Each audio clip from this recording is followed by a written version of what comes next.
अस्सलाम वालेकुम। आज की हमारी वीडियो है ऑस्टियोआर्थराइटिस के ऊपर। ऑस्टियोआर्थराइटिस होता क्या है? ऑस्टियोआर्थराइटिस को हम पहले डिफ़ाइन कर लेते हैं। ऑस्टियोआर्थराइटिस एक कॉमन फॉर्म ऑफ आर्थराइटिस होता है जो मोस्टली ओल्ड एज में होता है। इसके अंदर होता क्या है कि इसकी कैरेक्टरिस्टिक फीचर्स होते हैं। इसके अंदर focal loss of articular cartilage होता है, सब कॉन्ट्रल ऑस्टियोस्क्लेरोसिस हो जाता है, ऑस्टियोफाइट फॉर्मेशन हो जाती है एट द जॉइंट मार्जिन। इसके अलावा remodelling of joint contour with enlargement of affected joints हो जाता है। अब ये सब कुछ कैसे टेक प्लेस करता है, इसकी पैथोफिजियोलॉजी क्या है कि how these 4 steps are going to take place in a bone, ये हम अब डिस्कस करने लगे हैं। हमारी बॉडी में कुछ फैक्टर्स होते हैं जो रोल प्ले करते हैं ऑस्टियोआर्थराइटिस। उनमें हमारे पास डिफरेंट टाइप्स के फैक्टर्स हो सकते हैं, जेनेटिक फैक्टर्स भी हो सकते हैं और कुछ इन्वायरमेंटल फैक्टर्स भी हो सकते हैं, जिनकी वजह से ये 4 प्रोसेस जो मैंने अभी आपको बताया वो टेक प्लेस करते हैं। जो जेनेटिक फैक्टर होता है वो मेजर रोल प्ले करता है इन केस ऑफ ऑस्टियोआर्थराइटिस। और ऑस्टियोआर्थराइटिस में मोस्टली हमारे जो weight bearing joints of the body हैं वो इन्वॉल्व हो रहे होते हैं। हिप जॉइंट इन्वॉल्व हो रहा होता है, नी जॉइंट इन्वॉल्व हो रहा होता है। स्मॉल जॉइंट्स में मोस्टली हैंड्स के जॉइंट्स है ना वो इन्वॉल्व होते हैं। इसके अलावा इन्वायरमेंटल फैक्टर्स में जो हम मेन बात लेते हैं वो ट्रॉमा होता है। पैथोफिजियोलॉजी ऑफ ऑस्टियोआर्थराइटिस को अंडरस्टैंड करने से पहले हमें थोड़ा सा आइडिया होना चाहिए साइनोवियल जॉइंट के बारे में। ये साइनोवियल जॉइंट है ऑफ द नी। इसमें मोस्टली हमारे पास होता क्या है कि ये जो 2 बोन्स हैं इनके दरमियान में एक आर्टिकुलेटिंग सर्फेस होती है जिसके ऊपर मौजूद होता है articular cartilage, that is here mention highline articular cartilage. इसके अलावा क्या होता है कि इस जॉइंट को सराउंड कर रही होती है बोथ साइड से एक साइनोवियल मेम्ब्रेन जिसको हम कहते हैं synovium. It is made up of cells which are known as synoviocytes. अब ये जो साइनोवियल मेम्ब्रेन है इसके अंदर हमारे पास मौजूद होता है फ्लूइड। उस फ्लूइड को हम कहते हैं साइनोवियल फ्लूइड। जो ये बोन होती है इस बोन के ऊपर थोड़े से मेनिस्काई मौजूद होते हैं जॉइंट के दरमियान में, जो कि शॉक एब्जॉर्बिंग कैपेसिटी होती है उनके अंदर, वो मौजूद होता है आर्टिकुलर कार्टिलेज के ऊपर। ये हमारे पास शॉक एब्जॉर्बिंग पैड के तौर पे ऐड करते हैं इन द जॉइंट साइनोवियल। अब जो हम ऑस्टियोआर्थराइटिस की पैथोलॉजी पढ़ेंगे उसमें हमारा मेन कंसर्न होगा with the synovium with this articular cartilage. जैसे हमने पढ़ा कि हमारे पास focal degeneration of articular cartilage हो जाएगा। किस तरह होगा ये सारी बातें हम डिस्कस करने लगे। ये हमने एक हाइपोथेटिकल जॉइंट बना लिया। मोस्टली हमने नी जॉइंट की एग्जांपल ली तो हमने नी जॉइंट ड्रॉ किया। इसमें हमारे पास क्या होता है कि ये 2 बोन्स हैं, इन बोन्स के ऊपर मौजूद है आर्टिकुलर कार्टिलेज और इस आर्टिकुलर कार्टिलेज के अराउंड हमारे पास साइनोसाइट्स हैं, साइनोवियल मेम्ब्रेन है। हम डिस्कस करने लगे हैं कि ऑस्टियोआर्थराइटिस में जो हमने 4 प्रोसेस पढ़े वो कैसे होंगे। बेसिकली होता ये है जो हमारे साइनोवियल फ्लूइड होता है उसके अंदर हमारे पास मौजूद होते हैं सेल्स जिनको हम कहते हैं टिश्यू मैक्रोफेजेस, जिनको हम नाम दे देते हैं टिश्यू मैक्रोफेजेस। ये क्या करते हैं, ये हमारे पास रिलीज़ करते हैं सर्टेन काइंड्स ऑफ साइटोकाइंस और इन्फ्लेमेटरी सेल्स। साइटोकाइंस में जो मोस्ट इंपॉर्टेंट होते हैं वो tumour necrosis factor, interleukin 1b और इंटरल्यूकिन 6 होता है। ठीक है, अब जो टिश्यू मैक्रोफेजेस हैं उन्होंने रिलीज़ किया इन सेल्स को। इसके अलावा हम फैक्टर ले लेते हैं, जैसे हमने डिस्कस किया कि कोई इन्वायरमेंटल फैक्टर है जिसकी वजह से सारा inflammatory process going on in this joint, तो हमने कंसिडर कर लिया लाइक हमारे पास एक ट्रॉमा हुआ है। ट्रॉमा होने की वजह से क्या होता है कि ट्रॉमा की वजह से भी इन्फ्लेमेटरी प्रोसेस जनरेट होगा। इन्फ्लेमेटरी प्रोसेस जब जनरेट होगा तो भी हमारे पास क्या होगा, रिलीज ऑफ साइटोकाइंस हो जाएंगे। अब ये साइटोकाइंस बेसिकली करेंगे क्या, इन साइटोकाइंस से हमारे पास रिलीज होंगे कुछ factors like vascular endothelial growth factor release होगा, ई सेलेक्टिन मॉलिक्यूल्स रिलीज होंगे। ये ब्लड सर्कुलेशन के अंदर जाएंगे और जो ब्लड के सर्कुलेशन के अंदर ब्लड वेसल्स पे कुछ रिसेप्टर्स मौजूद होंगे उनके ऊपर एक्ट करेंगे और फर्दर रिकरेटमेंट ऑफ सेल्स हो जाएगी। फर्दर रिकरेटमेंट ऑफ सेल्स में जो मोस्ट इंपॉर्टेंट सेल्स हमारे पास आएंगे वो हेल्पर टी लिम्फोसाइट्स होंगे। इसके अलावा न्यूट्रोफिल्स आएंगे। होगा क्या, जब न्यूट्रोफिल्स मूव ऑन करेंगे into this joint cavity, है न्यूट्रोफिल्स जो है हमारे पास रिलीज करेंगे certain kinds of enzymes which are known as proteases. What does these proteases do, ये हमारे पास जो है कार्टिलेज की डिस्ट्रक्शन करवा देंगे। ये हमारे पास क्या करवा देंगे, कार्टिलेज की डिस्ट्रक्शन करवा देंगे। जब कार्टिलेज की डिस्ट्रक्शन होगी, ये जो आर्टिकुलर कार्टिलेज है with the passage of time इसकी डीजेनरेशन होना शुरू हो जाएगी। ये जो पहले पूरे जॉइंट को सराउंड कर रहा था शॉक एब्जॉर्बिंग इसकी कैपेसिटी थी वो डिक्रीज़ होना शुरू हो जाएगी, इसके अलावा हमारे पास क्या होगा, ये जो हमारे पास न्यूट्रोफिल आया ब्लड सर्कुलेशन से इधर, ये न्यूट्रोफिल पॉजिटिव रोल प्ले करेगा। ये जो हमारे पास ट्रॉमा है ये पॉजिटिव रोल प्ले करेगा और ये जो साइटोकाइंस हैं ये प्ले करेंगे positive role in the activation of osteocytes which are present in the bone. Osteocytes क्या करेंगे, ये हमारे पास कोऑर्डिनेशन प्रोवाइड करते हैं ऑस्टियोब्लास्ट और ऑस्टियोक्लास्ट के दरमियान। ऑस्टियोक्लास्ट बेसिकली हमारे पास क्या होते हैं, बोन फॉर्मिंग सेल्स होते हैं। तो जब ऑस्टियोसाइट्स एक्टिवेट होंगे ये रिजल्ट करेंगे the activation of osteoblast. Osteoblast से हमारे पास क्या हो जाएगी, फॉर्मेशन ऑफ बोन होने लग जाएगी। जब फॉर्मेशन ऑफ बोन होगी तो हमारे पास क्या हो जाएगा कि यहाँ पे जो हमारे पास पहले कार्टिलेज था वो रिप्लेस होना शुरू हो जाएगा विद द बोन, जिसको हम कहते हैं हमारे पास क्या हो जाएगा, सब कॉन्ड्रल स्क्लेरोसिस हो जाएगी। अब जब हमने यहाँ पे ये बात की कि जो कार्टिलेज है उसकी डिस्ट्रक्शन हो रही है, इसके अलावा फर्दर क्या होगा, यहाँ पे कुछ हमारे पास मौजूद होंगे साइनोवियल मेम्ब्रेन के अंदर सब्सटेंसेस, जिनमें हमारे पास आता है ब्रेडिकाइनेंस होंगे। इसके अलावा हमारे पास प्रोस्टाग्लैंडिन्स होंगे। जब हमारे पास सारा इन्फ्लेमेटरी प्रोसेस गोइंग ऑन होगा तो ये जो सेल्स हैं लाइक ब्रेडिकाइनेंस हैं या फिर प्रोस्टाग्लैंडिन्स हैं, ये एक्टिवेट होंगे। ये एक्टिवेट होने के बाद सेंसरी इम्पल्सेस जो हैं वो ट्रांसफ़र करेंगे हमारे ब्रेन को। जब सेंसरी इम्पल्सेस जाएंगे ब्रेन को तो that will lead to pain. अब ये बात हमें पता चल गई कि ऑस्टियो आर्थराइटिस के अंदर पेन क्यों हो रहा है। जब हमारे पास इन्फ्लेमेटरी मैकेनिज्म होगा तो प्रोस्टाग्लैंडिन्स और ब्रेडिकाइनेंस का रिलीज़ होगा। ये सेंसरी स्टिमुलेशन भेजेंगे टुवर्ड्स द ब्रेन और ब्रेन में हमारे जो पेन रिसेप्टर्स हैं वो एक्टिवेट होंगे। That will lead to the sensation of pain. Now जो हमने ये बात डिस्कस की कि हमारे पास कार्टिलेज डिस्ट्रक्शन हो रही है, कौन कौन से फैक्टर्स ऐसे होते हैं जो इस कार्टिलेज डिस्ट्रक्शन में रोल प्ले करते हैं। इनमें कुछ फैक्टर्स हमारे पास होते हैं like age. If a patient is greater than 50 years of age तो हमारा जो पेशेंट है वो ऑस्टियो आर्थराइटिस का कार्टिलेज डिस्ट्रक्शन की तरफ मूव ऑन कर सकता है। फीमेल पेशेंट हो तो भी जो है वो किसकी तरफ मूव ऑन कर सकता है, वो ऑस्टियोआर्थराइटिस की तरफ मूव ऑन। इसके अलावा अगर पेशेंट हमारा ओबेस है, ओबेसिटी है, वेट ज़्यादा है पेशेंट का, तो भी हमारा पेशेंट जो है वो किसकी तरफ मूव ऑन कर सकता है, ऑस्टियोआर्थराइटिस के ऊपर। Previous any kind of joint disease है, जॉइंट डिफॉर्मिटी है, तो भी हमारा पेशेंट में भी सस्पेक्ट ऑफ ऑस्टियोआर्थराइटिस हो सकता है। इसके अलावा हम पढ़ते हैं वेल्गस एंड वेरस, इस टाइप का कोई अगर डिसऑर्डर है पेशेंट के अंदर प्रीवियस जॉइंट डिजीज़ में, या फिर और इसके अलावा पेशेंट के अंदर क्या हो सकता है, पेशेंट में बी हैव नॉक नीज़। ये कुछ ऐसे रिस्क फैक्टर्स हैं जो कि इन्वॉल्व होते हैं in the pathogenesis of osteoarthritis. ये सारा पैथोजेनेसिस का प्रोसेस गोइंग ऑन होता है तो एक वक्त ऐसा आता है कि बोन की इतनी ज़्यादा फॉर्मेशन हो जाती है कि space between these two bones जो है वो बिल्कुल रिड्यूस हो जाती है। जब स्पेस बिल्कुल रिड्यूस हो जाएगी with the passage of time, ये बोन्स आपस में फ्यूज़ कर जाएंगी। बोन्स फ्यूज़ कर जाएंगी तो जॉइंट स्पेस हमारे पास क्या हो जाएगी, नैरो हो जाएगी। जॉइंट स्पेस नैरोइंग हो जाएगी, बोन्स आपस में मिल जाएंगी। और जब हमारे पास एक्सेसिव प्रोडक्शन ऑफ ऑस्टियोब्लास्ट हो रही होगी, क्योंकि जितने भी हमने फैक्टर्स बताए, न्यूट्रोफिल्स हो गए, ये साइटोकाइंस हो गए, ये सब के सब ट्रॉमा जो रिलेटेड स्टेट है ये सब ट्रिगर करें किसको, ऑस्टियोसाइट्स की फॉर्मेशन को। That will lead to activation of osteoblast. उसकी वजह से जो बोन फॉर्मेशन हो रही है that will lead to the production of osteophytes, जो एक हमारे पास एक पैथोलॉजिकल फीचर, एक आइडेंटिफिकेशन फीचर है फॉर ऑस्टियोआर्थराइटिस। मैंने आपको अभी बताया कि with the passage of time जब बोन फॉर्मेशन बढ़ जाएगी तो दोनों बोन्स आपस में फ्यूज़ कर जाएंगी। फ्यूज़ करने के बाद जो दरमियान में आर्टिकुलर कार्टिलेज है वो बिल्कुल लॉस्ट हो जाएगा। जॉइंट स्पेस नैरोइंग हो जाएगी, लॉस ऑफ आर्टिकुलर कार्टिलेज हो जाएगा। और जब बोन की ओवर प्रोडक्शन होगी that will lead to the formation of osteophytes, जो एक डायग्नोस्टिक फीचर होता है फॉर ऑस्टियोआर्थराइटिस। नाउ अब होता क्या है, हमें ये बात मालूम हो गई कि जॉइंट स्पेस नैरोइंग हो गई, लॉस ऑफ आर्टिकुलर कार्टिलेज हो गया, लेकिन जो वहाँ पे फ्लूइड है, एक्यूमुलेशन ऑफ फ्लूइड है, या जो हमारे पास ये सारी पैथोजेनेसिस आ रही है, ये किसी भी वजह से हो सकती है। हमें डिफरेंशियल डायग्नोसिस बनाने, डिफरेंशियल डायग्नोसिस में हम कंसिडर कर सकते हैं may be there is any kind of crystal deposition. May be जो ये जॉइंट स्पेस है इसके अंदर हमारे पास क्या डिपोजिशन हुई हुई है, क्रिस्टल्स डिपॉजिट हुए हैं। क्रिस्टल डिपॉजिट हुए होंगे तो हमारे पास डिफरेंशियल डायग्नोसिस में क्या आ सकता है, गाउट आ सकता है।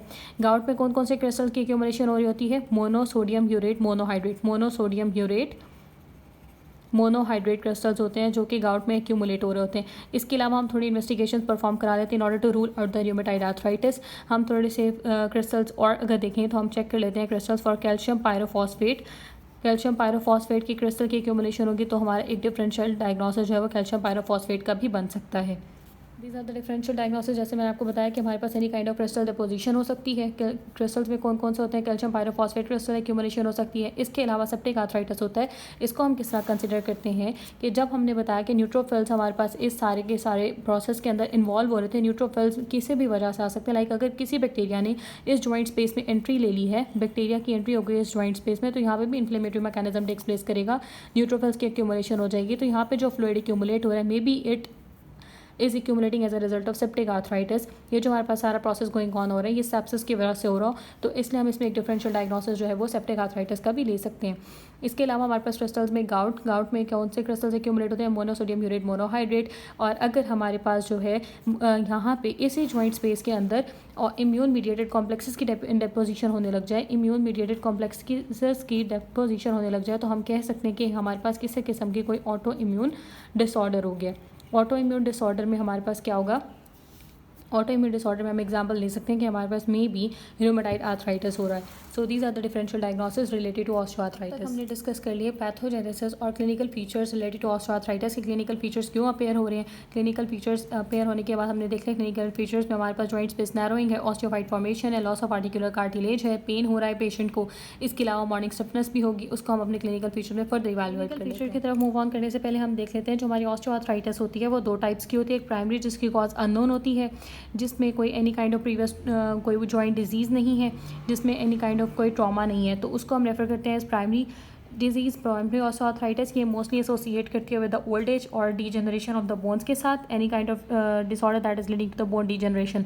और इसके अलावा जो सेकेंडरी ऑस्टियोआर्थराइटिस होती है उसके अंदर हमारे पास कोई भी कॉन्जेनिटल एबनॉर्मेलिटी हो सकती है, कोई भी ट्रॉमा हो सकता है.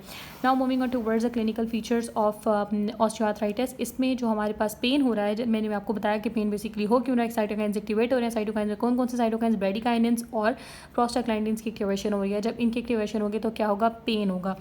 पेन जो है वो एक्सरसबेट करेगा विद एक्सरसाइज, यानी कि जब पेशेंट चलना फिरना शुरू करेगा, थोड़ी सी फिजिकल एक्टिविटी को अपनी इंक्रीज़ करेगा, वेट बेयरिंग जॉइंट्स पे लाइक नी जॉइंट पे या हिप जॉइंट पे प्रेशर अप्लाई होगा, वेट अप्लाई होगा, तो हमारे पास पेन होगा. लेकिन ये पेन जो है ना वो रिजॉल्व हो जाएगा जब पेशेंट रेस्ट की स्टेज में आएगा, रेस्टिंग फेज में आएगा तो ये पेन रिजॉल्व हो जाएगा. इसके अलावा जो है मॉर्निंग स्टिफनेस या जॉइंट स्टिफनेस होगी. जॉइंट स्टिफनेस जो है वो इसकी लास्ट करेगी फॉर लेस देन 15 मिनट्स. अब अगर हम बात कर लें क्रॉनिक ऑस्टियोआर्थराइटिस की, तो क्रॉनिक ऑस्टियोआर्थराइटिस में क्या होता है कि जो ये पेन हमारे पास सिर्फ विद एक्सरसाइज हो रहा था, ये पेन हमारे पास एट रेस्ट भी होगा, एट नाइट वाइल स्लीपिंग भी होगा. ठीक है.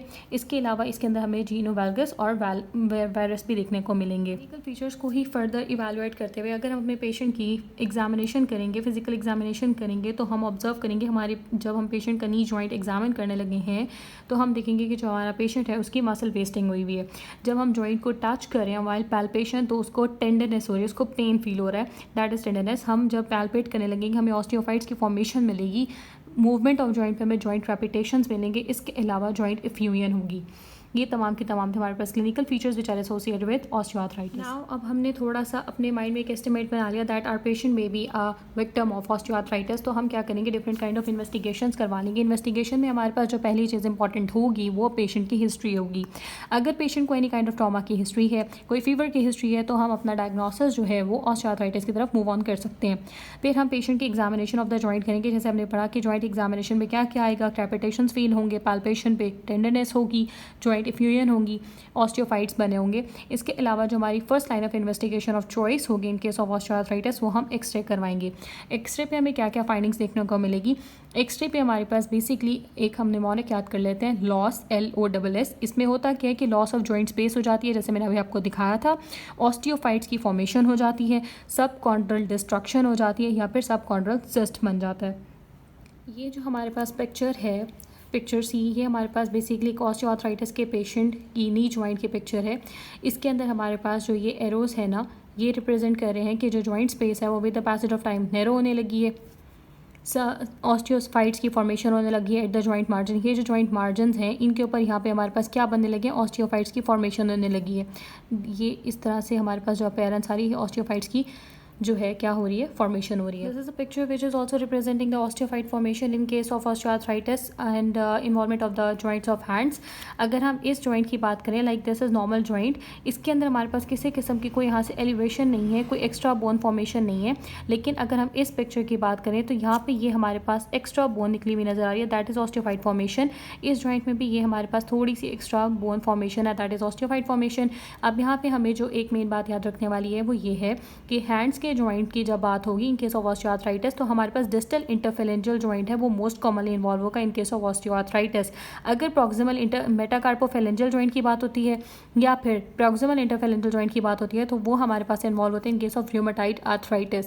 अगर हमारे पास पर्टिकुलरली सिनेरियो में बात आ जाए कि डिस्टल इंटरफेरेंजियल जॉइंट इन्वॉल्व हो रहा है तो डिस्टल इंटरफेरेंजियल जॉइंट मोस्टली किस में इन्वॉल्व होगा, ऑस्टियोआर्थराइटिस में इन्वॉल्व होगा. So this is a picture which is representing the osteophyte formation in distal interphalangeal joint. ये हमारे पास एक और पिक्चर है एक्सरे की जो कि रिप्रेजेंट करिए जॉइंट स्पेस नैरोइंग की. बिल्कुल एक लाइन जितनी स्पेस भी जो है ना जॉइंट के मिड में नहीं रह गई और ये बोन्स की आपस में क्या होने लगी है, fusion. This is basically the osteoarthritis knee joint osteoarthritis appearance in case of reduce space between the joints और narrowing of the space in the joints. हम बात कर लेते हैं कि एक्स्ट्रा फाइंडिंग्स के अलावा हम और क्या क्या करवा सकते हैं in order to rule out our differential. जो हमने बताया कि रूमेटॉइड आर्थराइटिस हो सकता है, गाउट हो सकता है, या फिर कोई भी फर्दर डिजीज़ हो सकती है, सेप्टिक आर्थराइटिस हो सकता है, तो उनको हम रूल आउट करेंगे on the basis of ESR, rheumatoid factor, joint aspiration.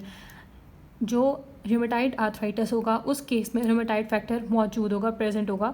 जब हम बात करेंगे सेप्टिक आर्थराइटिस की तो उस केस में हमारे पास जो न्यूट्रोफिल्स हैं, जब हम बात करेंगे सेप्टिक आर्थराइटिस की तो उस केस में जो हमारे पास न्यूट्रोफिल्स हैं वो रेज्ड होंगे in thousands, greater than 50,000 microlitre से वो रेज्ड होंगे। जबकि जब हम बात करेंगे ऑस्टियोआर्थराइटिस के अंदर, ऑस्टियोआर्थराइटिस में जो न्यूट्रोफिल्स का लेवल है वो 1,000 to 2,000 माइक्रोलीटर तक रेज्ड होगा। इसके अंदर जो हमारे पास जो है ना मार्क्ड रेज है किसका लेवल, न्यूट्रोफिल्स का लेवल। और इसके अलावा हम जॉइंट एस्पायरेशन कर लेंगे in order to look for any kind of bacteria present in the joint which is involve in this inflammation. और इसके अलावा हम देख लेंगे ESR। और जो फर्दर हम इवैल्यूएशन करेंगे, मोर प्रिसाइज इन्वेस्टिगेशन करेंगे, वो MRI होगी, लेकिन हम मोस्टली एक्सरे परफॉर्म करते हैं और एक्सरे पे हमारा डायग्नोसिस कंफर्म हो जाता है। Moving on towards the management of osteoarthritis. Osteoarthritis की मैनेजमेंट में हम क्या करते होते हैं, वो हम दो बेसिस पे इसको हम मैनेज करते हैं पेशेंट को, नॉन फार्माकोलॉजिकल बेस पे और फार्माकोलॉजिकल बेस के ऊपर। नॉन फार्माकोलॉजिकल जो केस होता है उसमें हम क्या करते हैं, अपने पेशेंट को सबसे पहले अबाउट द डिजीज़ एजुकेट करते हैं कि डिजीज़ है क्या, ये वर्स करिए, प्रोग्रेस करिए, या फिर ये रिड्यूस हो सकती है नहीं। इसके अलावा हम देखेंगे अगर हमारा पेशेंट ओबेस है, उसका वेट बहुत ज़्यादा है, तो हम उसको एडवाइस करेंगे वो अपना वेट लूज़ करे। वेट लूज़ करने के साथ साथ थोड़ी सी फिजियोथेरेपी हम रिकमेंड करेंगे कि इतना चले जितना उसका जॉइंट बेयर कर सकता है, इतना वेट बेयरिंग जो एबिलिटी है उसके जॉइंट के उसको वो बिल्कुल ही ख़त्म ना हो जाते, तो उसको हम एडवाइस कर देंगे कि बहुत ज़्यादा ओवर वेट उठाने की ज़रूरत नहीं है।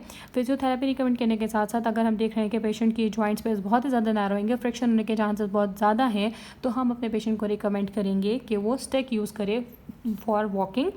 इसके अलावा हम क्या कर सकते हैं कि अगर हमारे पास जॉइंट्स के दरमियान फ्लूइड की एक्यूमुलेशन ज़्यादा होगी, एक्यूपंक्चर कर लें तो, और हम जो है ना फ्लूइड को रिमूव आउट कर लें, या फिर हम हीट और कोल्ड थेरेपी भी अप्लाई कर सकते हैं। कुछ लोग होते हैं अगर हम ठंडा लगाते हैं, कोई आइस क्यूब्स वगैरह लगाएं तो पेन रिजॉल्व होने लग जाता है। समटाइम्स ये होता है कि अगर हीट की एप्लीकेशन हो तो भी पेन रिजॉल्व होने लग जाता है। जब हम फार्माकोलॉजिकल अप्रोच की बात करते हैं तो फार्माकोलॉजिकल अप्रोच में जो हमारे पास फर्स्ट ड्रग हम यूज़ करते हैं वो पैरासीटामॉल होती है। Paracetamol first line of drug है। अगर हम पैरासीटामॉल इस्तेमाल नहीं करते तो हम क्या करते हैं, हम non steroidal anti inflammatory drugs इस्तेमाल करते हैं। इसके अलावा कैप्साइसिन इस्तेमाल करते हैं। इनके साथ एनसेड्स के साथ और कैप्साइसिन के साथ हम प्रोटॉन पंप इनहिबिटर्स भी देते हैं in order to evaluate any kind of, in order to treat any kind of gastrointestinal disturbance. इसके अलावा अगर हमारे पास इन्फ्लेमेशन बहुत ज़्यादा स्वेयर है, इन सब मेडिकेशन के बावजूद ट्रीट आउट नहीं हो रही, तो हम ग्लूकोकॉर्टिकॉइड का इंजेक्शन लगा देते हैं। अगर ग्लूकोकॉर्टिकॉइड इंजेक्शन से भी फर्दर हमारे पास ट्रीट नहीं होती, देन वो move on towards the surgery. हम पेशेंट का जॉइंट से एस्पायरेशन ऑफ द फ्लूइड करते हैं और अपना जो है इवैल्यूएट करते हैं अपने पेशेंट को फर्दर। तो till now we have studied osteoarthritis and we have discussed all the 4 points related to osteoarthritis के हमने 4 points पढ़े, focal loss of articular cartilage, subchondral osteosclerosis, osteophyte formation और remodeling, ये हमने पढ़ लिया।